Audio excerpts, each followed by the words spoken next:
PBBM hinikayat ang ASEC na mag-invest sa renewable energy industry ng bansa. Inimbitahan ni Pangulong Ferdinand Bongbong Marcos Jr. ang Asia Zero Emission Community o ASEC na mag-invest sa renewable energy industry at sa mga umuusbong na teknolohiya sa Pilipinas. Sa ginanap na ASEC Leaders Meeting sa Tokyo, Japan nitong December 18, 2023, ipinakita ng Pangulo ang energy efficiency at conservation measures ng bansa.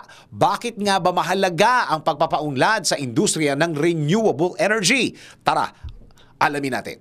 Sasapi ang Pilipinas sa ASEC upang mapabilis ang isang malinis, sustainable at affordable energy transition tungo sa carbon neutrality o net zero emissions kasabay sa pagtiyak ng energy security ng bansa. Ang ASEC ay isang plataporma na binubuo ng mga bansa sa Asia na nagsusulong ng pagbabawas ng greenhouse gas emissions.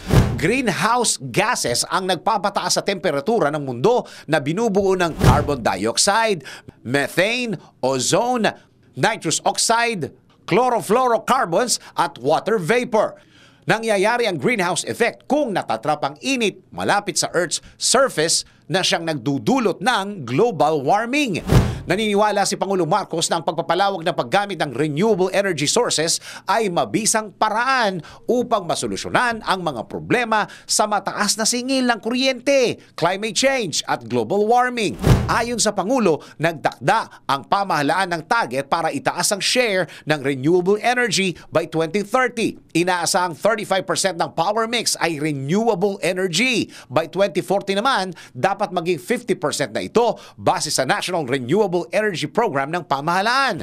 Upang makamit ito, niluwagan na niya ng bansa ang foreign ownership restrictions para sa renewable energy projects. Siniguro rin ni Pangulong Marcos na maaaring mag-avail ng simplified rules at additional incentives gaya ng income tax holiday at duty-free importation ng capital equipment ang investors na magpapatayo ng renewable energy facilities sa bansa.